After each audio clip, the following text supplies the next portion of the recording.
হে যুবক, তোমাকেই বলছি, তুমি আজকে যা আপলোড করছো সেটা তোমার জন্য হয় জান্নাতের ওসিলা আর না হয় জাহান্নামের ওসিলা। সিদ্ধান্তটা তোমার, সিদ্ধান্তটা তোমার। তুমি কি জান্নাতে যাওয়ার জন্য কাজ করছো না জাহান্নামে যাওয়ার জন্য কাজ করছো? সিদ্ধান্তটা তুমি নেবা। আল্লাহ সুবহানাহু ওয়া তাআলা পবিত্র কোরআনে সূরা নূরের 19 নম্বর আয়াতে বলছেন, ইন্নাল্লাযীনা ইউহিব্বুনা আন তাশিআল ফাহিশা ফিল্লাযীনা আমানু লাহুম আযাবুন আলীম। যে সমস্ত ব্যক্তিরা এই জিনিসটা পছন্দ করে যে মুমিনদের মাঝে, মুমিনদের ভেতরে এক ধরনের ফাহিশা, অন্যায়, অশ্লীলতা ছড়িয়ে পড়ুক, যে সমস্ত ব্যক্তিরা এই জিনিসটাকে পছন্দ করে তাদের জন্য রয়েছে যন্ত্রণাদায়ক শাস্তি।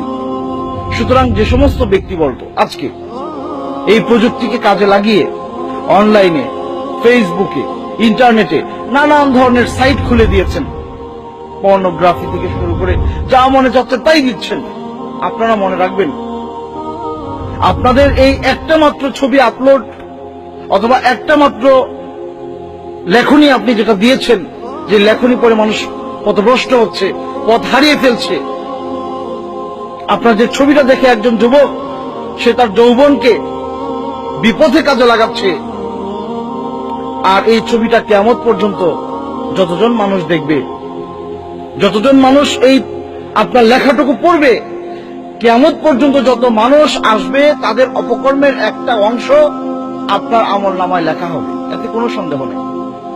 আল্লাহ সুবহানাহু ওয়া তাআলা পবিত্র কোরআনের সূরা ইয়াসিনে কি বলছেন? ওয়ানাকতুবু মা কদ্দামু ওয়া আসারহুম।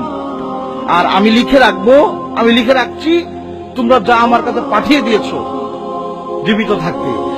এরপরে যখন তোমরা চলে গেলা এই দুনিয়া ছেড়ে, ওয়ানাকতুবু মা কদ্দামু ওয়া আসারহুম, তোমরা যে পদচিহ্ন রেখে গেলা সেটাও আমি লিখে রাখবো। সুতরাং আপনার একটা ছবি আপলোড, আপনার একটা লেখনী, আপনার একটা বক্তব্য, আপনার একটা ভিডিও আপলোড, এগুলো কিন্তু আপনার জন্য পদচিহ্ন। সুতরাং আপনি যদি আল্লাহ সুবহানাহু ওয়া তাআলার কোনো কথা যে মানুষ বলছে তার একটা বক্তব্য রেকর্ড করে দিয়ে দিচ্ছেন, হাজার হাজার লক্ষ লক্ষ মানুষ এটি শুনে উপকৃত হচ্ছে, আপনার জন্য সওয়াব অপেক্ষা করছে। এটা হলো আও ইলমিন ইউনতাফাউ বিহি, এমন জ্ঞান আপনি রেখে গেলেন যেটা মানুষকে উপকার দিচ্ছে, আপনি কবরে থেকে পাবেন। এই আমলগুলো আপনার জান্নাতে যাওয়ার জন্য ওসিলা হবে। পক্ষান্তরে যে ব্যক্তি এখানে একটা খারাপ ভিডিও আপলোড দিল, একটা নগ্ন ভিডিও আপলোড দিল, নগ্ন ছবি আপলোড দিল, খারাপ বক্তব্য লিখে দিল যেটা পড়লে মানুষের বিপদে যাওয়ার পথ সোজা হয়, তাহলে ওই ব্যক্তি যিনি এটা করে গেলেন সেটা তার জন্য এমন গুনাহ কিয়ামত পর্যন্ত, যেটা আল্লাহ সুবহানাহু ওয়া তাআলা লিখতে থাকবেন। যত মানুষ এই জিনিসগুলো দেখে বিপদে যাবে, যত মানুষ, লক্ষ লক্ষ কোটি কোটি মানুষ বিপদে যাবে।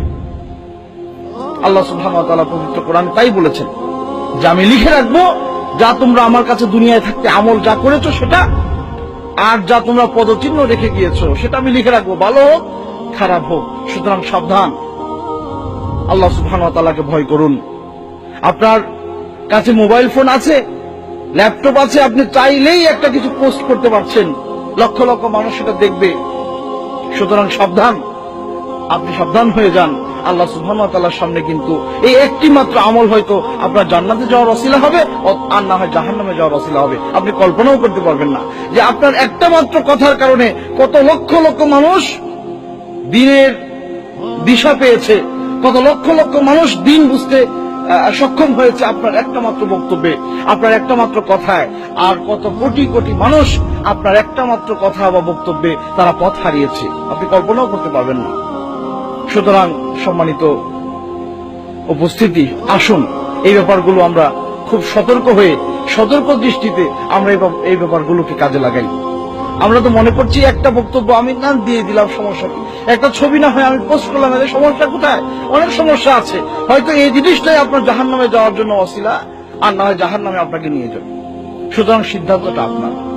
তাই আসুন আমরা সবাই যাই করছি প্রত্যেকটা মুহূর্তে আমি চিন্তা করি আমার এই বক্তব্যটুকু, আমার এই কথাটুকু, আমার এই আমলটুকু হয় আমাকে জান্নাতে নিয়ে যাওয়ার ওসিলা হবে, আর নয় জাহান্নামে নেওয়ার ওসিলা হবে। আমি যেটা করছি সেটা আমাকে কোন দিকে নিবে, এই চিন্তাটা যখন আপনি করবেন তখন আপনার পক্ষ থেকে খারাপ কিছু সংঘটিত হওয়া খুবই কঠিন।